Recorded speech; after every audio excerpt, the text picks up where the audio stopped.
consultant. I work with legacy organizations, helping them extract value from their investments in data science and analytics. I'm also an instructor at the University of New Brunswick. I teach strategic management in their MBA program, and also the author of a book called Minding the Machines, which is all about building and leading data science teams. And really, that's my goal here today, is to talk about how these legacy companies or technical laggards, if I can be impolite, go about standing up a productive data science function by focusing not on the technical aspects, but on all of the non-technical stuff, strategy, process, and people. And then just to close out with a few high-level tips for how practitioners can adjust their approaches, their philosophy, and even their emotional posture, I would say, to move from being technology-driven to being value-driven. And I've been, again, involved in the field for the better part of a decade now. Ben said it, I worked in marketing, operations, strategy, finance. And in that time, I've been fortunate enough to see a lot of different industries as well, the public sector, energy and resources, financial services. So I've got to see the practice from a few different perspectives.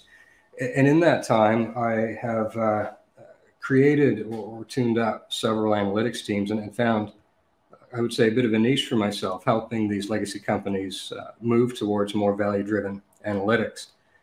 And for my part, I came into the practice quite organically. My background is actually civil engineering, traffic engineering specifically, focusing on statistics, project management. And then 100 years ago, I was a web developer, so I had a bit of a coding background. What I think is unique about that background, and it gives me maybe a little bit of a different perspective, is that I'm focused a lot more on the business and on the process and on the communications and integration side of things.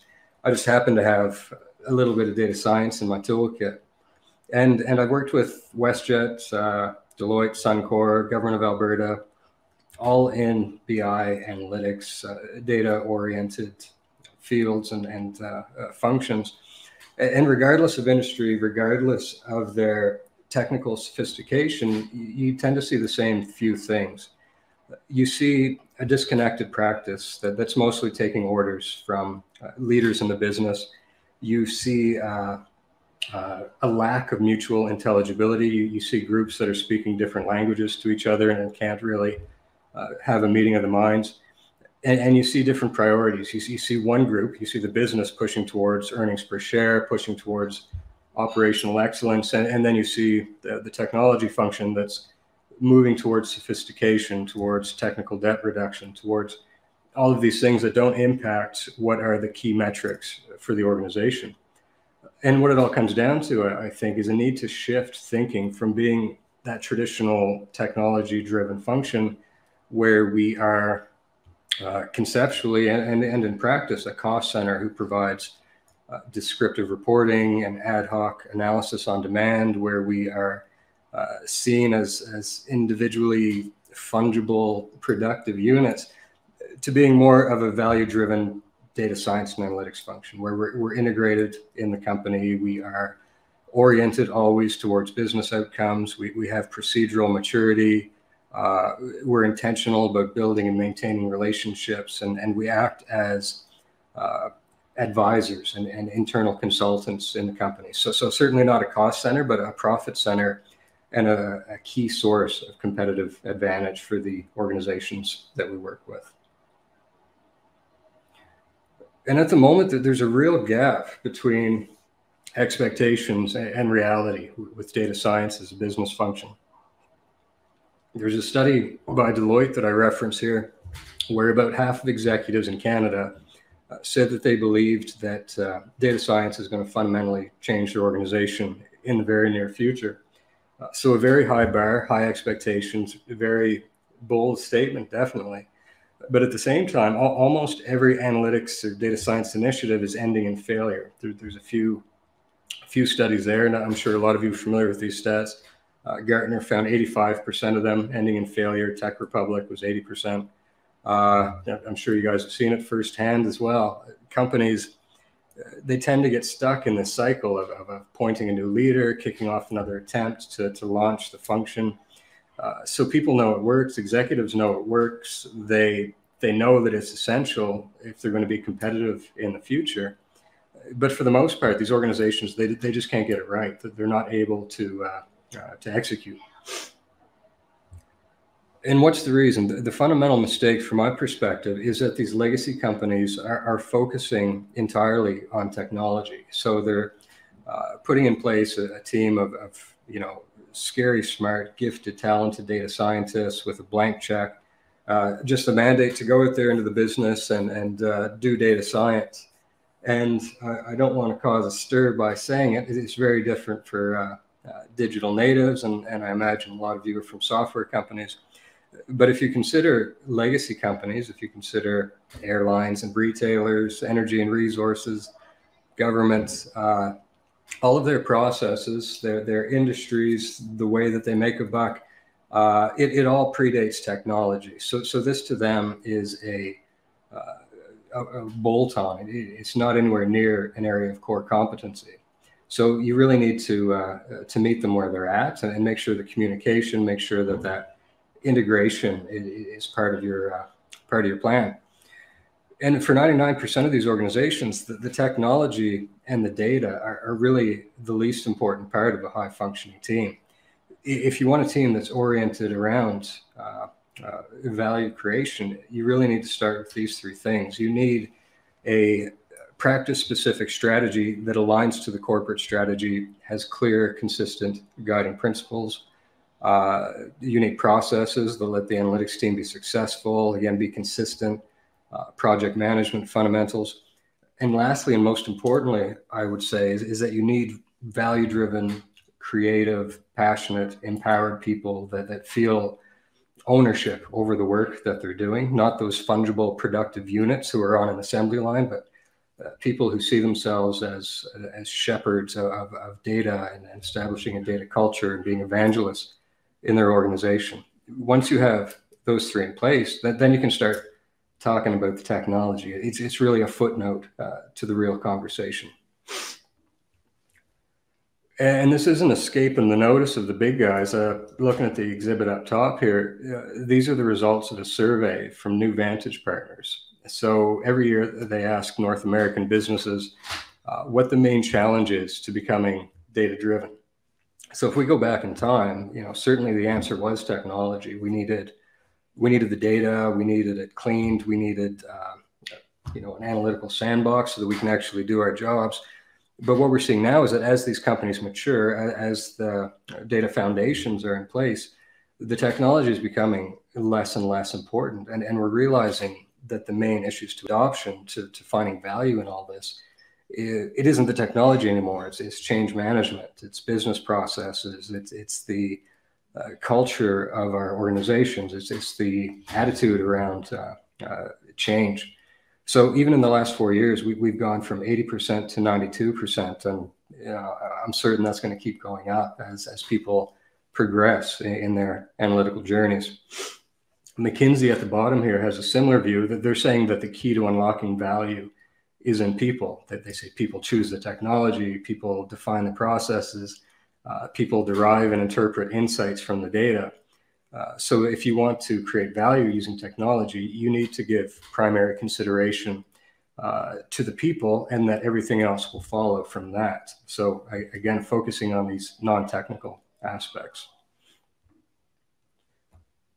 And then just going deeper on that first pillar of strategy, the fact is that most analytics teams don't know exactly what it is they do, that they act as order takers, technical resources, that they wait for instructions to arrive. And sadly, in some cases, even management doesn't know exactly what they do. They've been promoted into the roles by proving themselves as exceptional data scientists, not strong leaders, not communicators, not people that can play the games in the companies they work for. So as a starting point, you absolutely need to know what you do. You need to know your place in the organization. You need to have a seat at the table. And again, to be focused 100% on the creation of value. Once you start to lose that focus, once you start thinking natural language processing is pretty cool. Where could we use that? The practice dies. Every activity in the function, especially at the start, as you're building enthusiasm, as you're getting people excited about the potential for data science, it always needs to be oriented strictly towards value creation.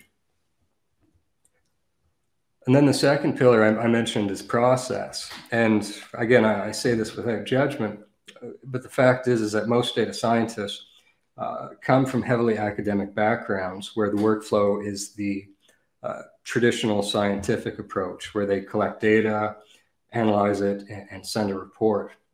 And if you look at a lot of post-secondary courses for data science and analytics and business analytics, they tend to support that methodology. But that approach doesn't work in a business context. The analytics function can't just be backroom technical folks. They need to be BAs. They need to be strong project managers. They need to be out there, again, forming these relationships, understanding pain points and constraints. It needs to be structure around intake and prioritization, requirements gathering and scoping, and again, communication. So stakeholders, again, if you speak their language, much more open to working with the data science function. And for the individual practitioners, if they have that standardized playbook, it means that they don't need to guess. They can focus on the creative work.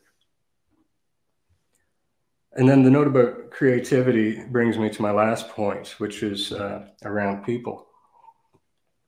One of the main misunderstandings of the practice, especially for legacy organizations, is that they see data scientists as being purely technical, that they are the same as IT, same as DBAs or software developers, and they really turn away from all of the creative aspects that are really key to the practice. It's completely wrong to see them as solely technical, solely coders. Data science are artisans, and that creativity, that being able to deconstruct and execute on a project is key. And as creative people, they really have different needs to be at their best. If you consider a DBA or a software developer, they tend to work agile. They receive a list of activities for an upcoming sprint. They work within a box, and their activities are orchestrated externally. So it benefits from that convergent thinking and from years of experience doing similar tasks, and they're able to get those tickets clicked off. So absolutely, they fulfill an essential role, but their workflow is very different from the projects that a data science team might take on. So when someone in marketing comes to us with, hey, how can we reduce churn? We need to be able to absolutely attack that problem. It's not enough to, put a ticket in the JIRA that says we need a regression for churn. It's a matter of understanding exactly what they want with that model, how they're going to operationalize it, what it looks like for the frontline staff, what change management looks like. We need to be able to really deconstruct that.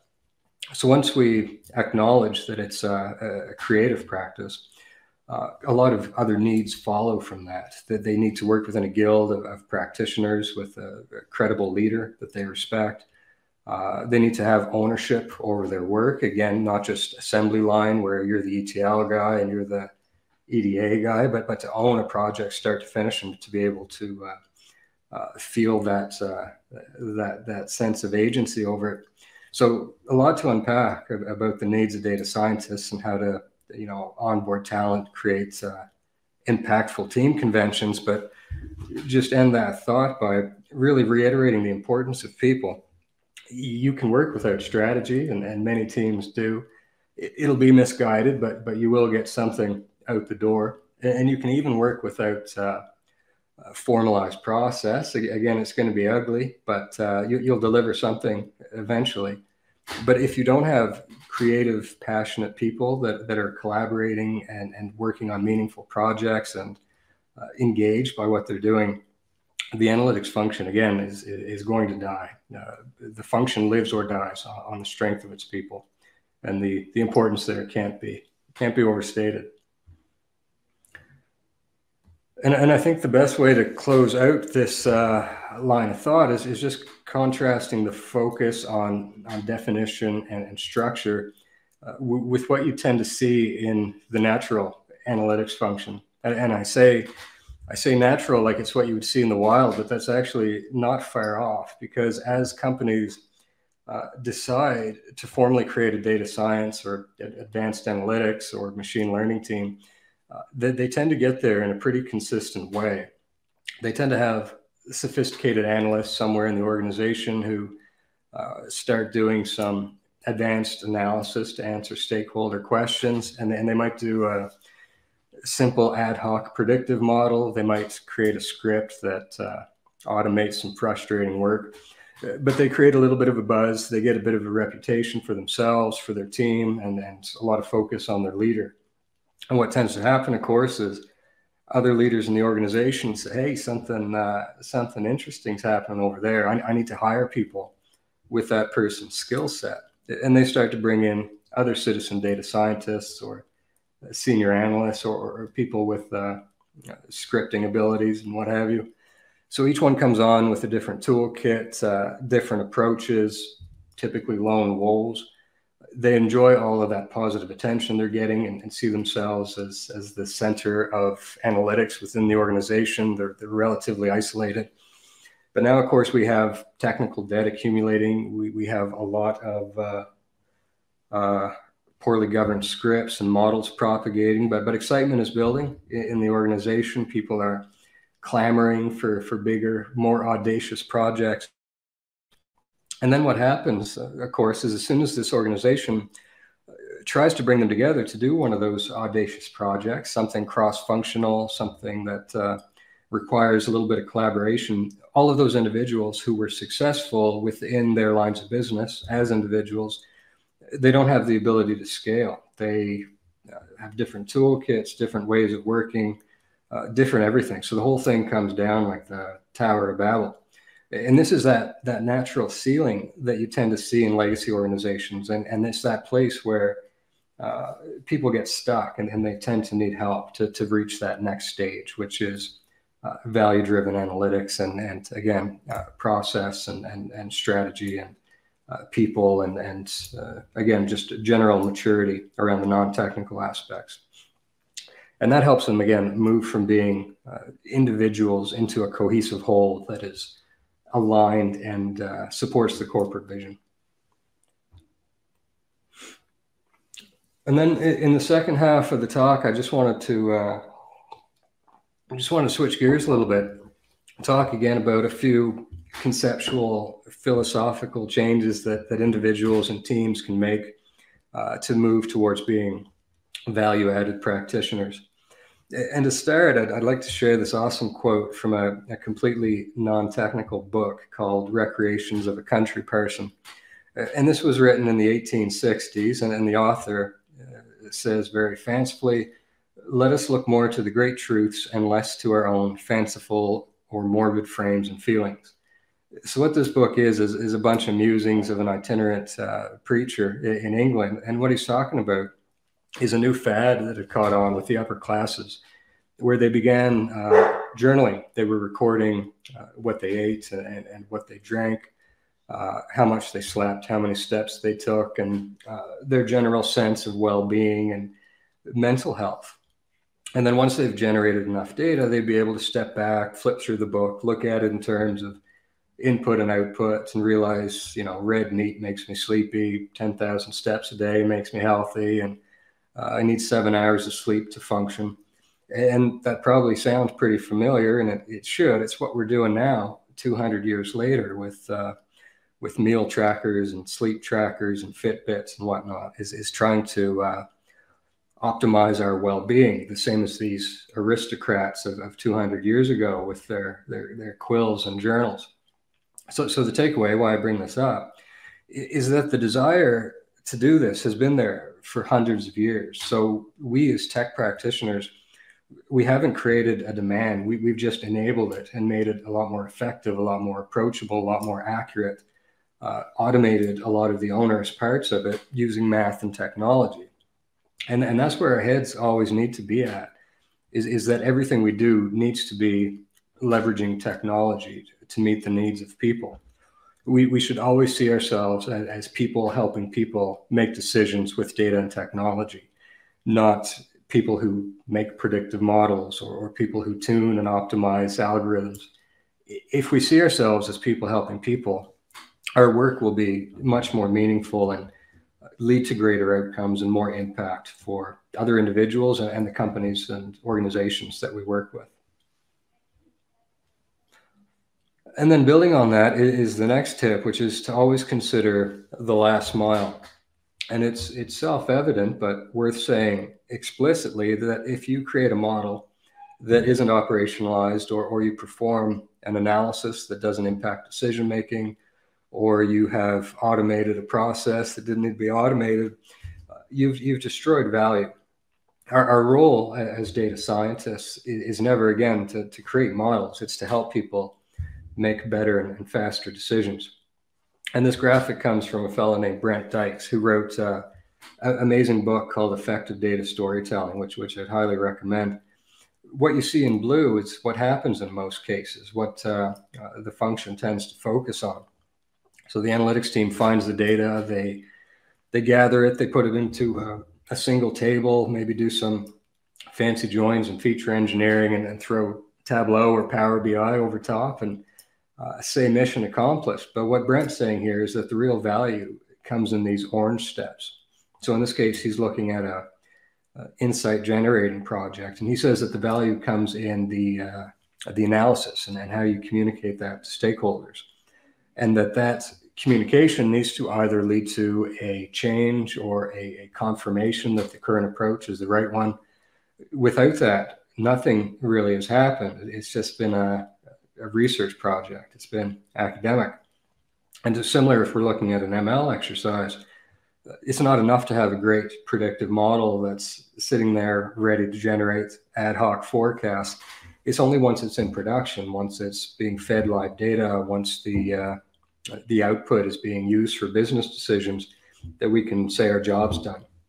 And that part isn't as glamorous. It's got a big advisory component. So difficult a lot of the time to pull data scientists into that world, I find. But an awesome feeling when you see the results of your project having a real impact on the organization, and like helping frontline staff, operational people with their day-to-day work. And then the next one is that people hear statistics, but they feel stories. I've got two exhibits on this page. On the left here, we've got a actuarial table from the 1600s. Very dry stuff. It's just reference information, only really usable by actuaries. If you zoom in, there's some cool stuff there. We see dozens of people dying of the king's evil. We see cyclic death by wolves going on. So there's a story there, definitely, if we want to tell one. But for the most part, this is dry stuff and horribly presented, and doesn't, spawn or spur any action in people. But on the right is one of the earliest infographics. It's a series of bar charts superimposed on London streets, showing the home address of people who had contracted cholera. And at the centroid of all of these was a single well that was infected. So when John Snow, the guy that made this graphic, showed it to people from the city, they famously ran out there and tore the handle from the well. And I don't think, had he shown them the table we see on the left, it would have had that same impact. It's not as visual, not as visceral. It doesn't spur people to action. And it's quite unfortunate, but the output that we most often use is more like this actuarial table on the left. And in, a sense, it makes a little bit of sense. It feels like we're being objective, that we are presenting unadulterated data so that the business stakeholders can make decisions. And when you frame it that way, it's a noble position. But if I'm being honest, and if we're being honest with ourselves, that's also abdicating any responsibility for misinterpretation. And we really shouldn't be scared of taking a position, of saying what we think the data says. And if we're working on behalf of another stakeholder in the business, making sure that we are working with them to understand what story we're trying to tell. And at the end of the day, just putting as much preparation and time into the delivery and the communication and the last mile as we do in the actual analysis to make sure that we're actually helping to create change. And then the model is not the product. And this is a personal favorite of mine, and one that I find I have the hardest time convincing people of. But when you think of a AI-enabled product, you really don't want to think about the AI. When I get a auto insurance quote, I want it quick, I want good coverage, and I want it cheap. I'm never thinking, did they use a GLM? Did they use a decision tree? How did they classify my risk? And I don't care about MATLAB or Python or TensorFlow or Excel. I'm only after that quote. And every profession really has this tendency to get myopic. I have a good engineering friend who specializes in industrial applications of concrete and specifically parking garages. So anytime we're out, anytime we're in a stairwell, he can read the life of that stairwell out of the concrete. He knows where it came from. He knows if it cured long enough and if they're using the wrong type of salt. And it makes sense because that's his job. That's what he focuses on, 12 hours a day. But he finds it really hard to step back and to put into perspective how little thought we and the rest of the world give to the work that he does. And, that's the thing. He's doing his best work if we never have to think about it. If we're always wondering, is this concrete in the parking garage okay? Is it safe? That means that something really has gone wrong there. And it's the same thing for us as people in the analytics and data science practice. We quite often get myopic. We think that people want to hear about our p-values and all the work that went into feature engineering. And we forget what our organizations do. And we can't do that if we want to be impactful. We need to be, again, out there, integrated with the business and able to put our work into context and communicate it in a way that's a lot more approachable. There's a parable that inspired the picture I've got here. And I'm sure a lot of you have heard it, about the three stone cutters. I believe it's by Peter Drucker, but it's been attributed to several other businessy type of people. But in the story, these three stone cutters are approached and asked what they're doing. And the first stone cutter says, I'm just doing my job. I'm putting in my time, getting a paycheck. And then the second one says, with great enthusiasm, I'm being the best stone cutter that I can be. And then the third one, in a noble and inspiring way, says, I'm building a cathedral. So what Drucker says is that the first person's fine. You need those steady eddies who keep the ship afloat, people you can rely on. And he said that the third person building the cathedral, the visionary, the manager, perfect. You need people like that too, of course, to keep everybody aligned. But he says that the second person is a problem because they are so focused on making sure that their stone cutting is impeccable that they lose sight of the cathedral that's being built, and they suboptimize. So if you have a perfect, highly polished stone that's in a place nobody can see it up in the ceiling, you've destroyed value. You've burned a lot of time for nothing. And it's similar to us. We need to start with that business outcome, and we need to work backwards to find the simplest possible approach that enables that outcome. So we don't want these highly polished stones that nobody can see. And I need to caveat that by saying, we absolutely need academic people who can go deep on problems, who do research on algorithms, but we can never forget, while we're working for our businesses, that they sell consumer goods, they rent hotel rooms, they sell insurance. And the work that we do needs to support that above all else. And then I'm sure I've used the phrase value creation a dozen times already, but just to drop it a couple more here, this is another common shortcoming you see quite often for individual data scientists and really for analytics teams as a whole. It's happened to everybody at some point where you're so passionate about a project that you lose objectivity and you can confuse what's cool with what's valuable. It happened to me in the past where I was working on, really interesting models, and I get into the weeds and I try to get that model performance just one step up and burn extra time when I could be allocating that time onto other projects. And, we really need to get away from that. We need to be evaluating every step, whether the marginal benefit of investing another hour of time into this project is greater than moving off onto another one.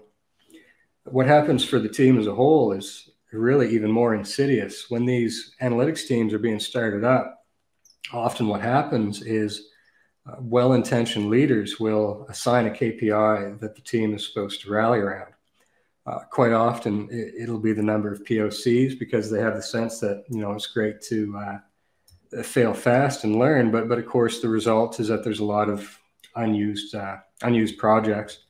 The worst one I ever saw was the number of reports generated, so that the business told this nascent data science team that you are, at your best when you're creating as many reports as you possibly can. So I'm sure you can imagine where that leads. But every one of these at the left are really the outcome of a healthy function, except for the number of reports. But they aren't the objective to rally around. That objective can only be value creation. And quite often, organizations and analytics leaders, they'll shy away from this. They think, there's value in this analysis that might not be financial. There's value in knowing that something doesn't work. Again, if we're being honest with ourselves, a lot of excuses for why we're trying to evaluate ourselves on soft targets. And you can't do that in an organization if you want to build influence, if you want to expand the scope and the mandate of your team. We really need to step up and be bold and to say that data science and analytics is a profit center. We're going to evaluate ourselves that way. And we ask you as our stakeholders to hold us accountable to that. And, this doesn't just mean financial. It can be customer experience if we are sophisticated enough to measure customer lifetime value, employee satisfaction, if you're looking at the cost of tenure, the cost of churn.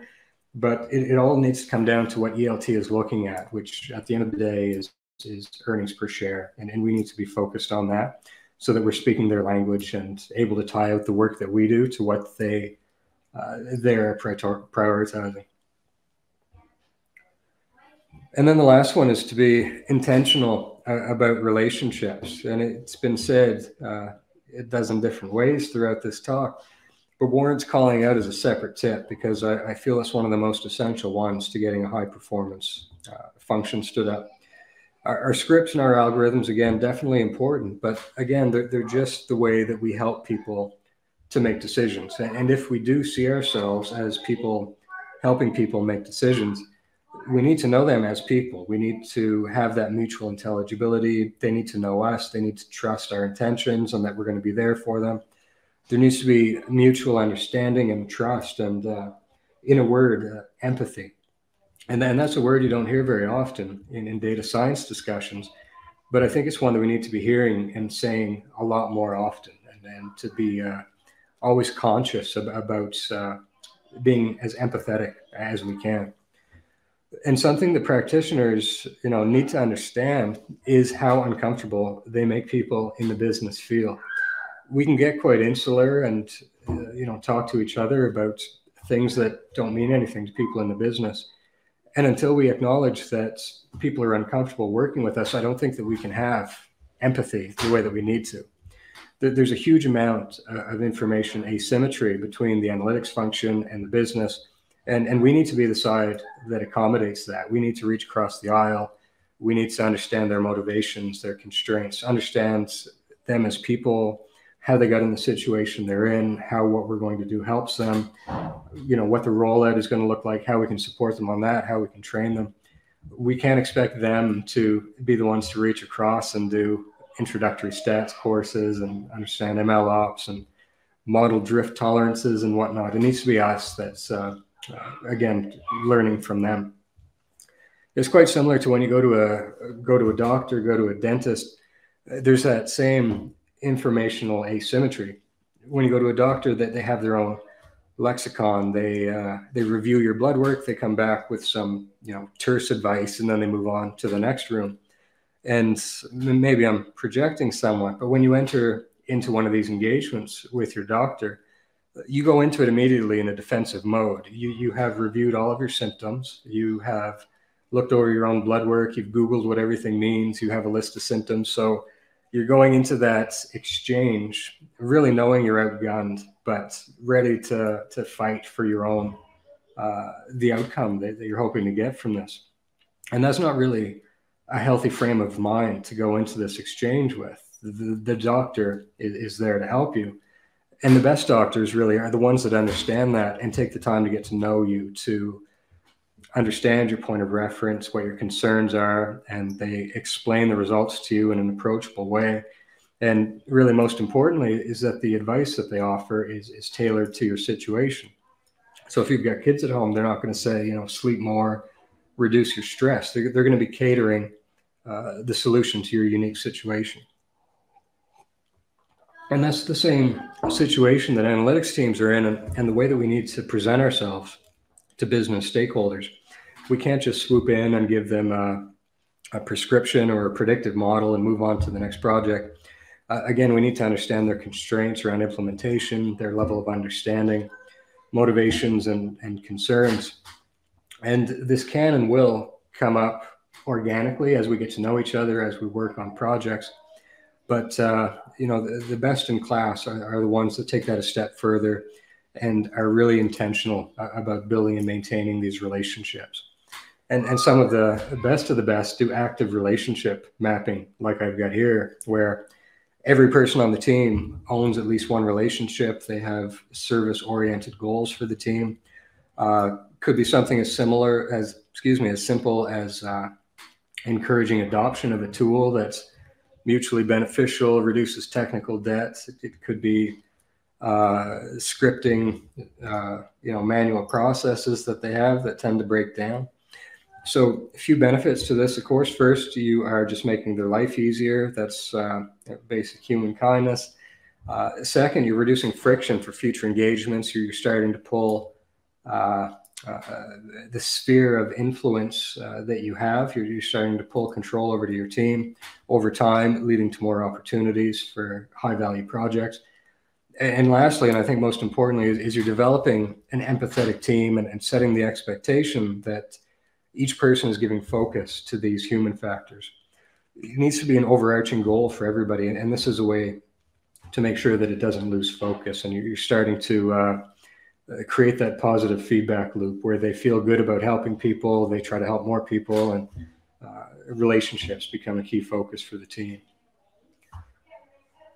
Great, so that's my time. Again, a huge thanks to the organizers for doing such a great job putting together this conference, and to all of you for taking the time on a Saturday morning to join me. I absolutely love talking about this stuff, so if anything here resonated, if you want to connect, please do reach out over LinkedIn or Twitter. I'd love to hear about your journey and your companies and see if there's an opportunity to collaborate. And then lastly, if I can be horribly tacky and put in a plug for my book, Minding the Machines goes into a lot more detail on these topics and gives a lot of step-by-step instructions for building and leading data science teams. So if this is a topic of interest, please do check it out on Amazon, or even better, support your local bookstores like Pages in Kingston, or my personal favorite is Shelf Life Books and Mission. So thank you very much again for your time, and I think we've got about 15 minutes for questions.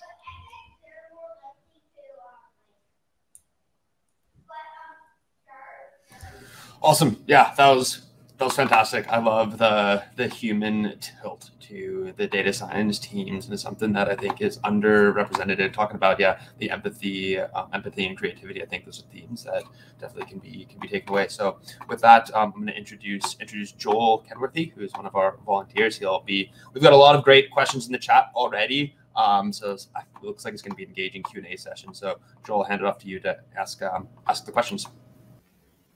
Great. Thanks, Ben. Great presentation, Jeremy. Thank you for that. We'll get right into the questions here. The first one's from Carl, and they ask, how does one learn to become you, and how to deploy digitalization directives effectively?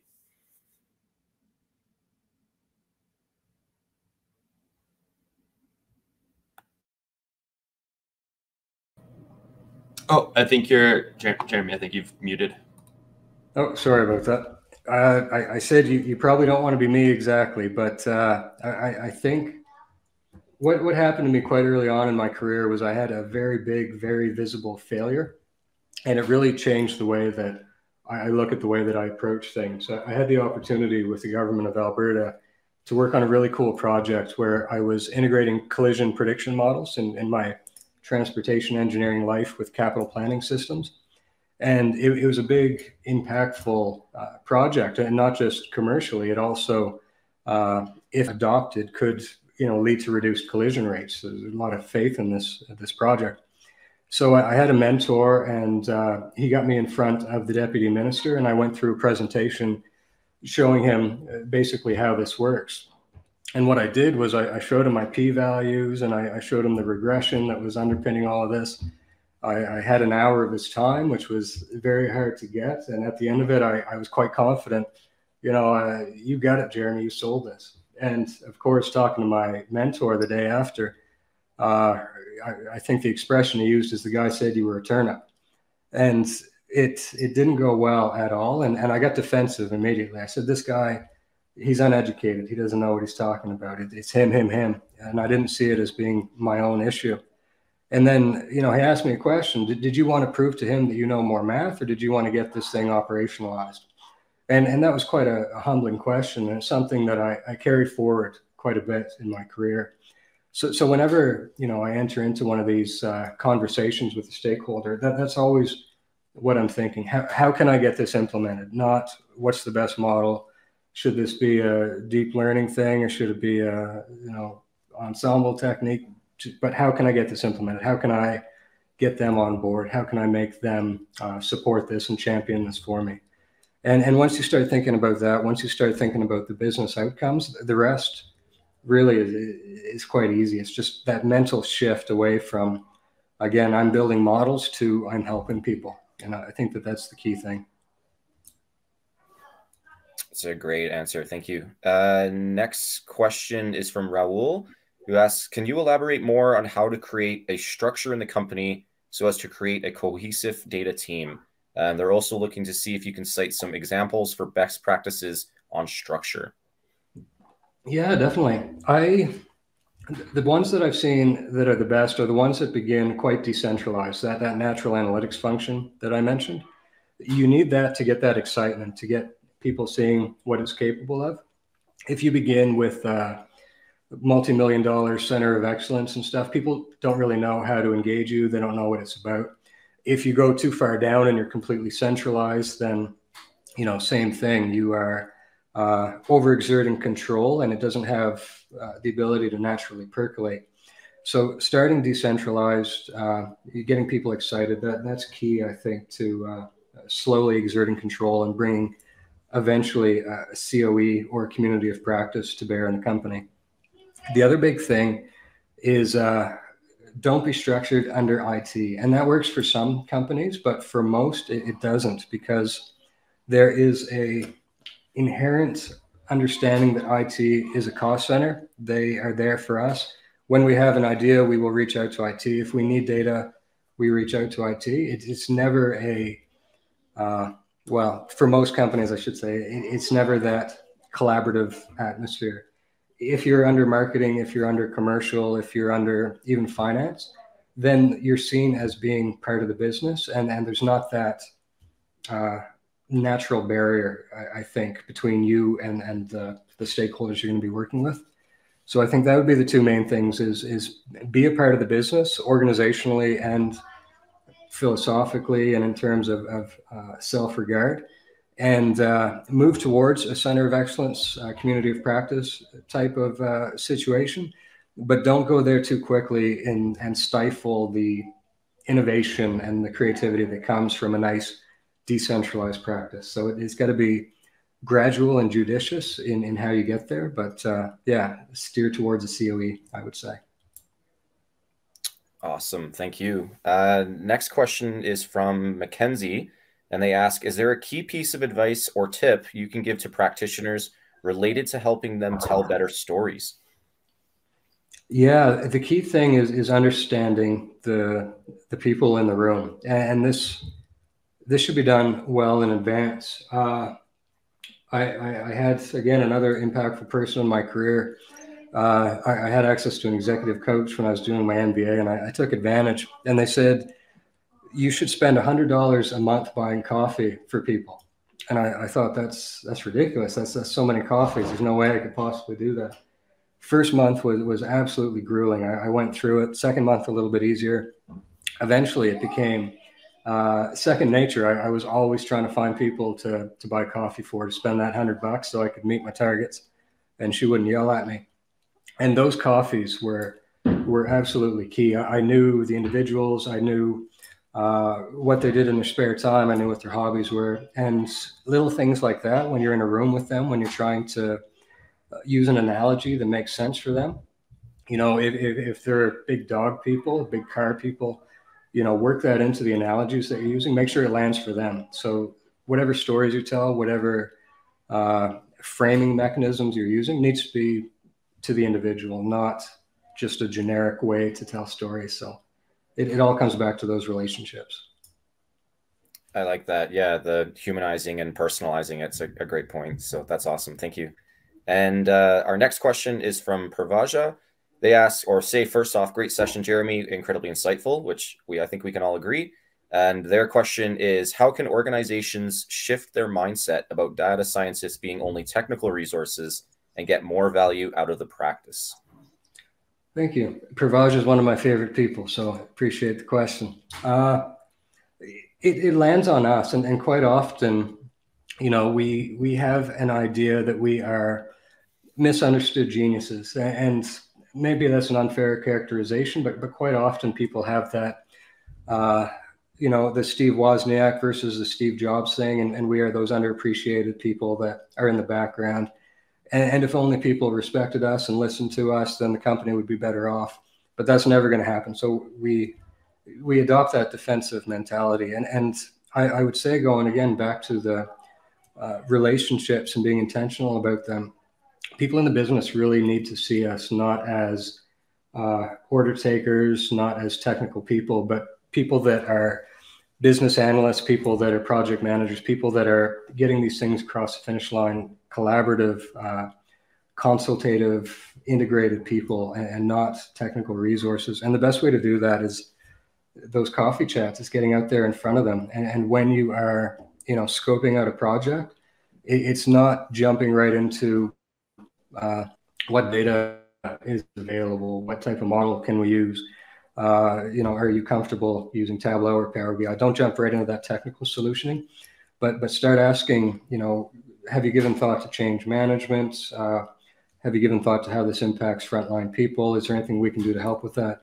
Well, once they see you as well-rounded people that are helping them and not technical resources who are defensive and intellectual bullies, but people that are there to legitimately help them and care about, you know, the project being successful and not just technical delivery of it, I think that the rest follows pretty naturally from that. But Pravaja is a people person. She knows this already, I think. Wonderful.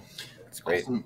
So I'm going to abuse my abilities of having this button that lets me add myself to the stream. I'll actually ask you a question, Jeremy, as well. So one of the aspects of the session that I really enjoyed was, yeah, you're talking about data scientists being, and data analysts and everybody who's involved in this domain as being creative professionals.